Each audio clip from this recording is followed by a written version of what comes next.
Everyone. I'm going to start a screen share to kick off the discussion and then hand off the details to Matt Conway, our CTO. So I'm Greg Arnett. I'm one of the co-founders of CloudTruth. I head up product.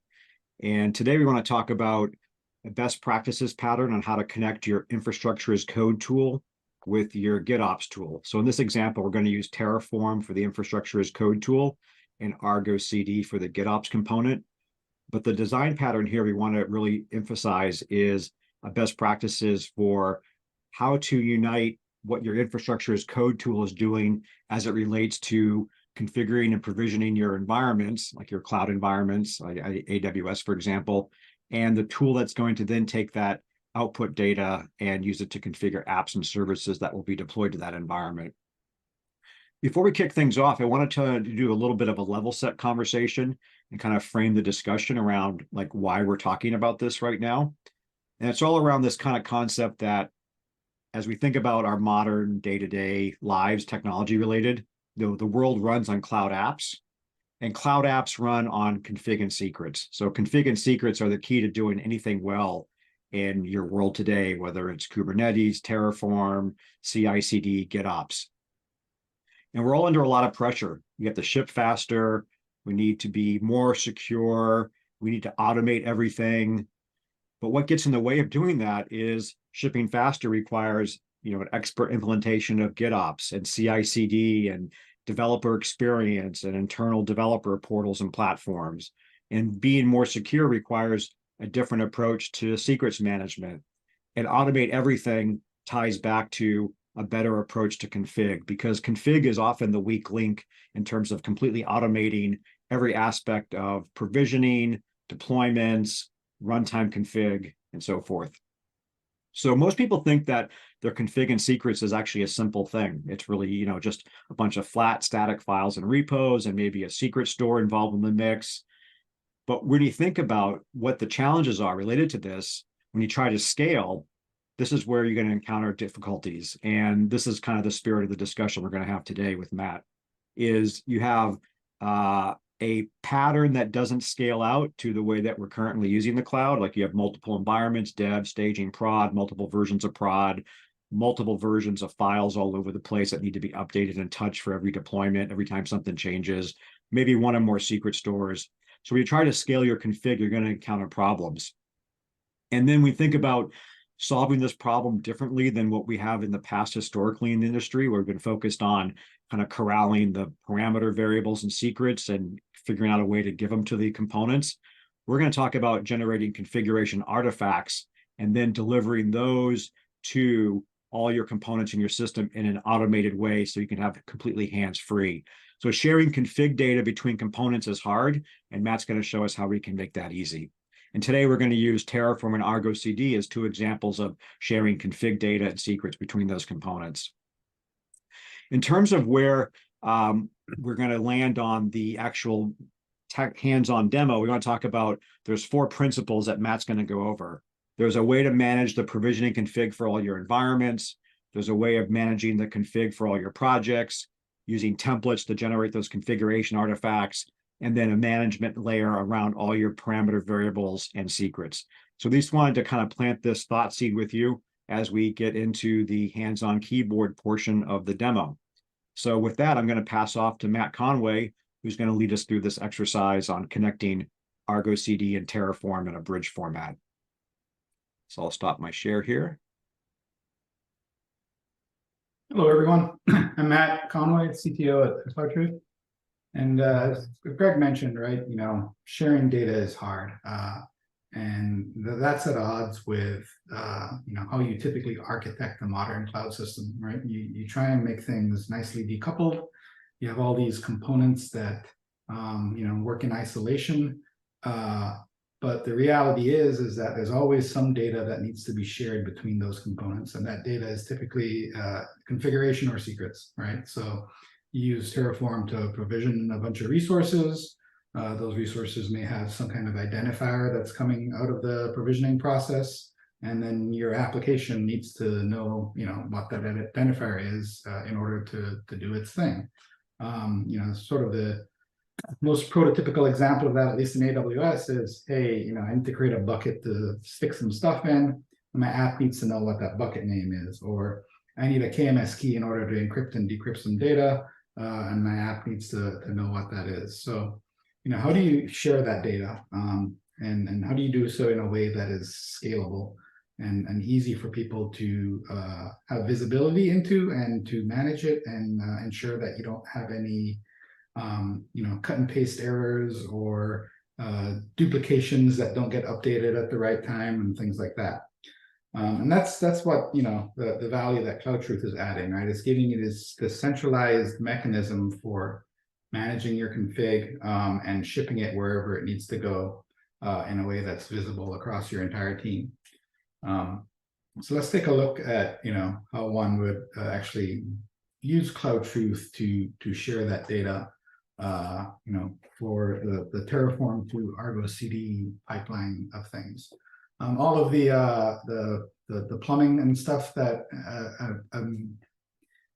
working against is available through this public GitHub repo. If you wanted to look at the source code and figure out what I'm doing on the screen, feel free to look along there.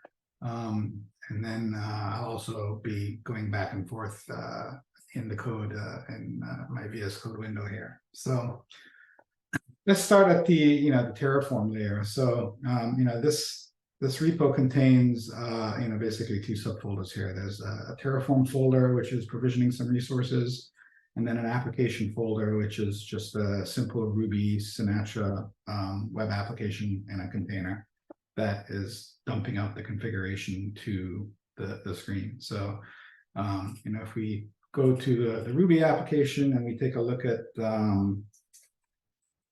what kind of stuff it's going to be showing, right, we can actually see that, hey, let's run this guy, and in terms of the data it's showing, it's just got some environment variables that are currently unset. So nothing super fancy there, but it gets the point across. So let's take a look at Terraform. So Terraform is what's provisioning our infrastructure. And the bulk of the behavior is in this main.tf file. So all we're really doing here is we're provisioning a S3 bucket. We're also provisioning a KMS key. And then we're using the CloudTruth provider to dump the information that's generated by Terraform into CloudTruth parameters and secrets. So we're doing a number of different inputs. We're putting the bucket name, we're doing the bucket ARN as different parameters, we're doing the KMS key ARN, and then we're also generating this secret in Terraform. It's kind of a fake secret, it's just a timestamp. And we're also outputting the values of some of those generated things to the output. And the reason I'm outputting these things here is really there's two paths that you can use to share data from Terraform back to CloudTruth. So the first, I'm demonstrating here with a provider where we're using the provider to put the data into CloudTruth. But another alternative is to use our AWS integration and assign the value to a variable from that integration. So I'll show you how that works here in a second. But in effect, what we're doing is, hey, let's drill down into our state file that's on S3, take a value of that and assign it to a parameter. And the reason you might want to do that is perhaps you can't use our provider, or you're not allowed to in your organization, but you still need a way to get the data from your state file into CloudTruth to use it as a value throughout your configuration network. And that gives you a way to do that. So in typical Terraform parlance, right? You would maybe set our workspace to be development, and then we would do a Terraform apply. And we're kind of piggybacking on the fact that a lot of people use that workspace as the environment. So you're building infrastructure for development. So we can say yes here, right? So we built this infrastructure for development, and you can see it's got development looking config in there. If we were to do for production as well, you'd see similar things. So if we switch to production and create the infrastructure, right, we would end up seeing that, hey, Terraform has created some production-y looking config, right? And it also happens to be sticking that into CloudTruth. So if we go take a look over in CloudTruth, this is CloudTruth here, you can see that we're looking at the development environment, and you can see that, the things that we just set, like this bucket for development, or if we were to look, say, for production, since that's what we did last, you can see that the bucket arm, it looks like it's a production-y looking thing, right? If we look at the KMS key arm, let's just make that a little bit bigger. You can see that, it looks, key ID is there. That's the equivalent key ID over there. So the data is definitely getting from Terraform into CloudTruth. So now it's available for the rest of the components in your system that need to be configured with this shared data. As a side note, a lot of times with Terraform, there's inputs to Terraform itself, which are typically done as variables. And I have some example ones here, like cluster config or region config. And if there wasn't a default, you'd have to supply it, right? And really, the only way in Terraform to supply variables is either through the environment or TFRs or through standard in when you're running Terraform, which can be pretty annoying. And so if you wanted CloudTruth itself to be able to provide data into Terraform to make it easier for you to do things, configuring Terraform itself across multiple environments, you would use a TFRs mechanism to do that. And then the sort of the easiest way to do that is, if we were to do something like this, you can see that we're doing this, default custom config was the actual value there. Let's try and do it here. So here we're doing a Terraform apply and providing the output of our CloudTruth, use the right environment here, CloudTruth template. So we're saying, hey, CloudTruth, using our CLI tool, give me the production data. This is just my authentication information for the webinar project from this Bridge Terraform project, and I want a template called TFVARs, including its secrets. And if I were to actually just print that out by itself without the Terraform part, you'll see that it's basically going to be giving you, hey, this is some config data from CloudTruth. If we look at CloudTruth templates here, we can see, hey, we have this TFRs template, which is just going to walk over the variables that don't start with app, because I don't want the app up in there. And it's going to actually produce, the same template that we did for production, or if we're doing development instead, we would have, the development looking data as well, right? So if we wanted to pass that into Terraform, right, we can do a Terraform apply and then just do a -var file. I think I got that syntax right. -var file. And then we're using some special Bash syntax here. This less than parenthesis means run the command and put it in a temp file and then pass that into the calling command. So now if we do a Terraform apply, we're going to get basically this config data from CloudTruth instead of having to check in TFRs file with secrets or manage multiple environments and all that stuff. If we apply that, you can see that, hey, the output from Terraform now is, hey, this cluster config and region config are actually getting those values we passed in from CloudTruth. So it kind of closes the loop on not just Terraform generated data that gets into your pipeline through your application, but how do you configure Terraform itself with data from the config out. So we've run Terraform. We've got data in CloudTruth now. And what we care about is Argo. So we've got an Argo instance running here. There's nothing in there. It's just running locally in a local Minikube cluster. And if we take a look at our Argo application, we have that container, and then we have this Kubernetes YAML files that Argo needs, right? So you look at this YAML file and you'll notice, hey, there's a special placeholder for data that's not checked in with the YAML file. And here this is saying, give me the app namespace parameter from CloudTruth, right? And it's configurable as to what you want the delimiters to be and all that, but this works fairly well. Most people don't have less than greater than signs in their YAML files. So what this do is when Argo CD runs and you have our Argo CD plugin installed into your cluster alongside Argo CD, it'll call out to CloudTruth to fetch the data from your project and replace references to parameters with that data. So for example, in our config map, right, we're doing things like, hey, give me the bucket name, and let's give it an uppercase looking thing. So, since we're going to add it to the environment, give me the ARN from the bucket, things like that. And then the other file of note is this file here is basically, you can kind of think of it as a trigger file to trigger our plugin to run against the manifests. And this is just saying, hey, when you run our plugin against the manifest, use this project for the CloudTruth API requests. And you can, there's a bunch of other parameterization you can stick in there. Some of it makes sense, right? Project makes sense because it's the same project across all the environments. You could put environment here as well if you wanted to be explicit about it, but it makes more sense to do the environment at a different level, like at the application or application set level in Argo setup.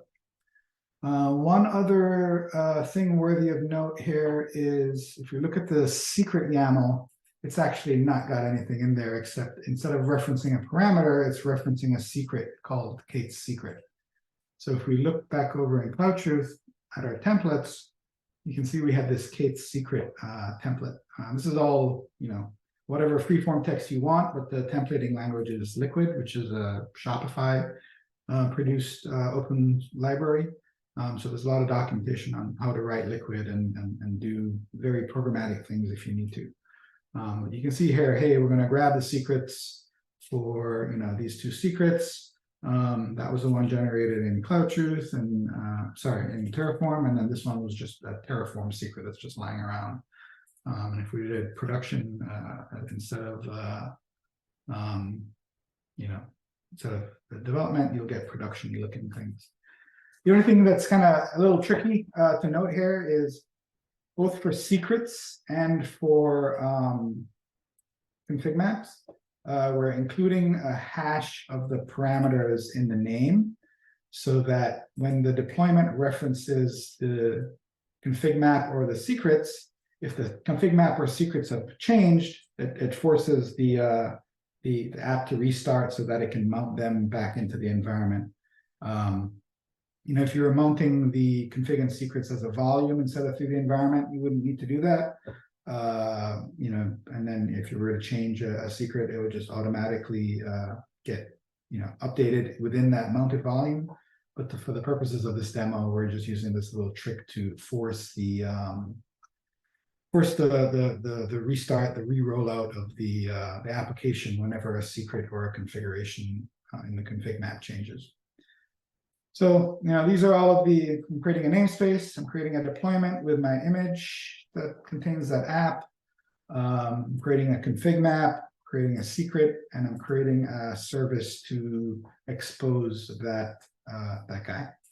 So if we go over to the Argo land here, I can go ahead and add, basically this is creating an Argo application, calling it my demo development. I'm pointing to the repo, which you saw the GitHub link for. And then within that repo, there is a subpath that has my manifests. This is just a local Kubernetes service within a local minikube. And I'm saying, hey, override the environment to be development for the CloudTruth plugin, so that it's, when it runs Argo for this application, it's going to use development to parameterize everything to make sure that all your manifests have development data instead of production data. We can go ahead and do that guy, and that'll create the Argo app. And you should see that show up here in a second here. There we go. And then we can tell it to go ahead and, synchronize. So that's basically fetching the manifests, substituting the data, and applying it to do production as well. Same thing, just creating a new app which is using production as the environment in the same source code, same image, everything's the same except the data is production parameterized instead of development parameterized. We can go ahead and synchronize that guy as well. And if we drill into those, you'll see, hey, it's created my my application service, right? It's created my deployment, which has pods in there, and it's created my config map with that hash of the name with some data as would be expected, development-y looking data. The secret's probably not as transparent. But it's got my secrets in there. And if we're to look at actually, take a look at the running pod, you can see that, the pod for development, it's got a bunch of environment variables, that you would expect it to have. And then it's also got the secrets as well. Development is secret 1, 2, 3. If we're to look at, say, production, running pod instead of the development running one, you can see that the secret's a little different, and the data is production instead of developing. And then just to kind of close the loop here, we can sort of open up a port to that service for development, and then also do it for production as well. And we got a little demo app running. You can see, hey, for this demo app in the development environment, it does have development-y looking data, right, as expected. The secret was a development secret. This is just a timestamp, so it's a little hard to tell, but I think I did development first and then production. Yep, so that you can see the timestamp slightly different there. Yeah, the data, as you'd expect, is, it's the same cluster, but we've set up different namespaces for each environment just to make it easier to play with. In reality, you'd probably have a dedicated cluster for production, dedicated one for staging, maybe one for dev.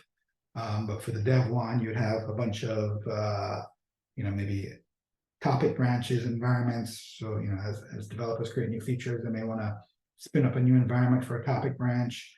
And then maybe your staging cluster would have like some kind of QA or load testing as well. And then production tends to just be just production, because you don't want to screw up your production environment by accident. So you have the flexibility to do that however you'd like. In this case, just for the purposes of the demo, it makes sense to have both environments in the same cluster. We've got the data running there, so we can kind of do a little playing here if we want. Say let's go to Terraform, and let's pretend that we just added a brand new secret. So I'm going to create this other secret, the different timestamp. Actually, that should be fine. Now you'll notice that the way that the Terraform provider is set up for CloudTruth, we have both a concept of a parameter resource and a parameter value resource. You can't create a value unless you have a parameter.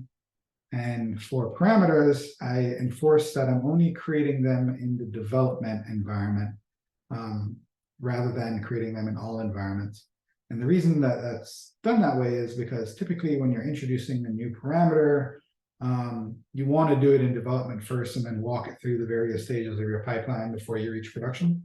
So you never actually want to create or provision a new parameter only in production. You always want to provision it in development first and then just set the values for production. So that's what I'm going to do here. Go back to Terraform. Let's set development. And then I'm going to do a Terraform apply here. It's going to create that new guy. It's also going to update the timestamp for the old guy. So we'll both be setting a new value for this guy, as well as creating this new guy as well. Sorry, setting the value for the old guy, new value for the old guy, and creating this new guy as well. Go ahead and create that. So that sets it up in development.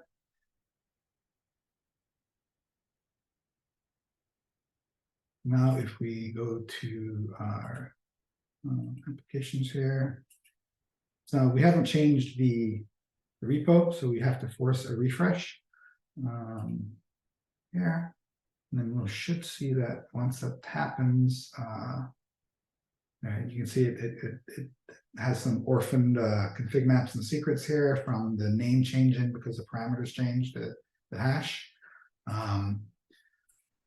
And then as a result, also, I think this development service has probably gone away. No, there it is, right? So now this development service, we have this new secret that just showed up as compared to the production one, which is still running it with the old secret, right?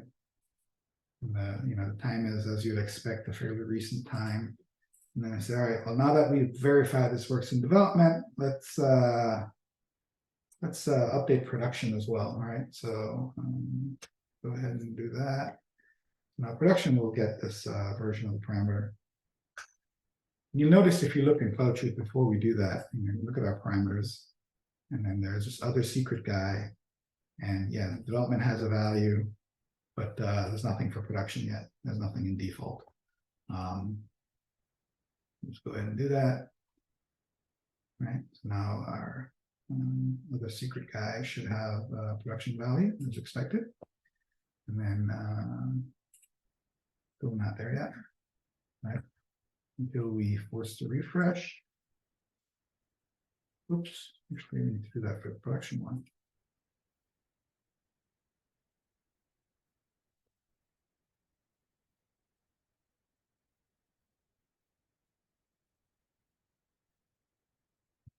Restarts because we use that hash in the name. Now this should have that other secret as well. And it's going to have a different value compared to, say, the development one. So kind of walk through adding a value from Terraform, that automatically gets propagated through all of your environments, in your application by using CloudTruth as this intermediate way of distributing that data. Now, one thing I mentioned, so we were using that provider for setting those parameters. I figured it might make sense to just do a quick way of showing how you would do that through the integration into AWS. So if we were to do like an app bucket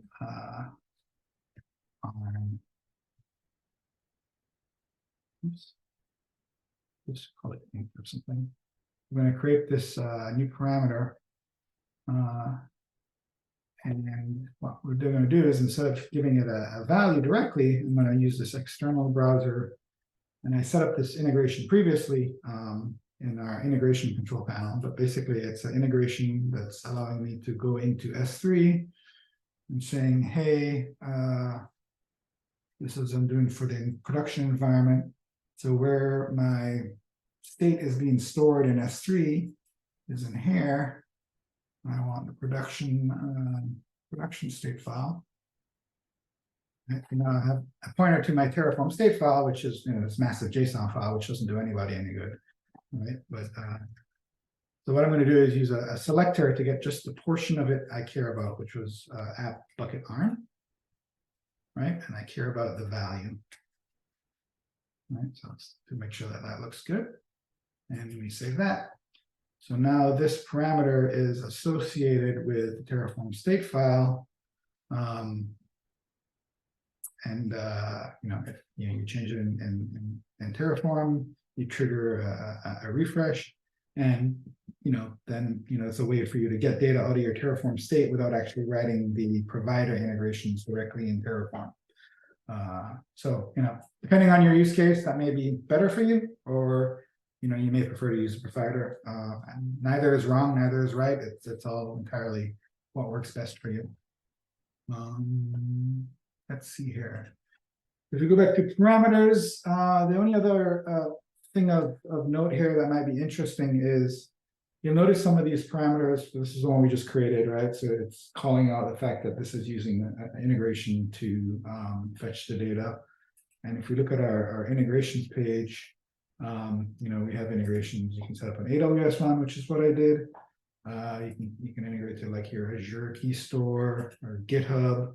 And then for AWS, you can also do SSM and secrets manager as well. So it lets you, if you already have an existing store and you need to be able to share that with multiple things, or if you have multiple secret stores across multiple clouds, consolidating all that information into a central location makes managing the distribution of that data a lot easier across the rest of your components in your stack. So yeah, if we go back to parameters, there was that AWS value for this parameter. You notice we have this interpolated values for other things. And what that allows you to do is sort of mini templates for values instead of, there's like a namespace, for example, instead of, hard coding all your values. So, in this case, I'm, setting my default value to be this interpolated thing so that if you look at the value for different environments, it automatically gives you the right value without you having to hard code and set them explicitly. And that comes in handy, especially when you need to do, topic branches or stuff when you have a lot of ephemeral environments, not having to set values for each and every parameter, but being able to have the value self-determine itself is very useful. It saves on the overhead of all the things you have to set for that ephemeral environment.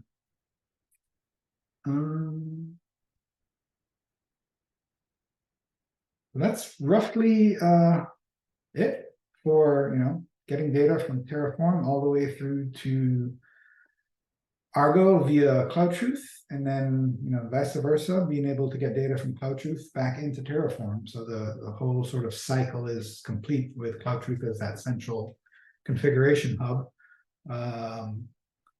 Greg, did you want to do sort of a high-level CloudTruth demo for people that aren't familiar with CloudTruth and all the other functionality that is not being shown here? Yeah, I think that would be a great way to wrap up the meeting. For folks that want to stay on, they can hang on for a deeper demo into CloudTruth. But I'm curious, what are some of the other patterns that you've seen teams try to implement to accomplish this where CloudTruth wasn't in the mix? In terms of any complexity that comes to mind or bad habits that are kind of get uncovered during this type of exercise. I just kind of want to give people some ideas on things that they might have seen before that we can show a better way forward. The most common way people try and share data is through some other parameter store. So typically, if they're entirely an AWS shop, they may use AWS parameter store or secrets manager as that communication channel. And then, throughout their system, they now have these AWS CLI droppings that are specific to just, basically there's a lot of logic there for how to fetch and format that data for the tool that needs that data. Versus with CloudTruth, where you have the ability to define these templates that are, the document that are the interface of the thing that you care about. It sort of lets you, extract all of that complexity into a central location and make all of the references to it a lot simpler. You're just calling our CLI saying, hey, give me this document, rather than, hey, give me all of these parameters and then format them in a document. And you have all this logic in your bash script, in your CI pipeline that becomes unbearably hard to maintain, especially when you have more than one. Being able to take a step back and abstract all that out into a service that does all of that heavy lifting for you makes that a lot easier. Yeah, it's a great summary. I mean, we do see a lot of teams and within even our current customers that are replacing some do-it-yourself Bash, Python, Go scripting that's trying to wrangle that complexity, but it's only really, it's like a black box to almost the entire organization, except for the small number, handful of people that actually wrote that stuff. And then they move on and it becomes kind of a drag on productivity and getting things done faster. So that's kind of one of our core themes is consolidate all that complexity into fewer number of systems and then make it super easy to fetch, config artifacts, files, environment variables, in whatever format you need with simple commands that people can remember easily or embed with API calls. That's a great summary type of thing. And we see that teams that are using, say, AWS Secret Manager and Param Store and have had inconsistent ways of naming variables and using those great tools get a lot of benefit from overlaying CloudTruth on top of those systems. So you can kind of get the best of both worlds. Your data stays in a source that you trust with all your right security policies in place around parameters and secrets and Param Store and Secret Manager, and then the ability to have a better way of naming the keys and organizing them. And there's a whole bunch of details that we can dive into further if anybody's interested, but that's a common use case we see. So let's open up to Q&A. I think it's going to be great to hear from folks, what comes to mind, questions around the concept of what we're talking about here, bridging Terraform with Argo CD. We have one question from the group, which is, could you please present the overall architecture? In terms of like a diagram of CloudTruth or the architecture of this particular solution we're going through. I would believe the solution. Yeah. Okay. And then we have a question around, can we dive into a little bit more about the Argo CD plugin? So those are kind of two things we can kind of handle, I think, right now. In terms of the architecture, I mean, for the purposes of this webinar, it's more of a pipeline than anything else, right? You have Terraform, which is writing data to CloudTruth, which is providing that data to Argo CD as it pulls from the repo. So it's kind of like a data pipeline more than it is a system architecture. In terms of the application, right? When Argo applies the manifests, you have a deployment, a service, config map, and a secret. And so it's not particularly complicated from the app's perspective. But in terms of the data here, it's a pipeline of Terraform creating data, writing it to CloudTruth, and then Argo pulling that data from CloudTruth when it executes against the repository to do the CD part of its workflow. No pretty pictures, sorry, for the pipeline. It's a straight line. Yeah, and I can share a quick architecture of the CloudTruth solution if you're curious around that. Let me just Matt, if you could stop sharing for a second. Sure.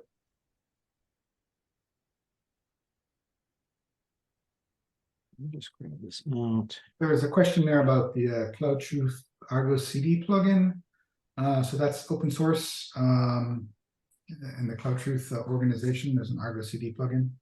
You can also go to docs.cloudtruth.com, and under the integration section, there's a link to it from the Argo CD area.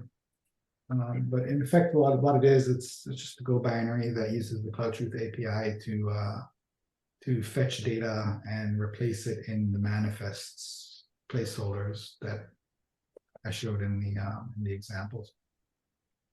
Excellent. Well, thanks, everyone. I think we'll conclude the session here and look forward to seeing you in a future one. Be well and enjoy Thanksgiving for those in the United States and the rest of the week. Be well. Bye-bye.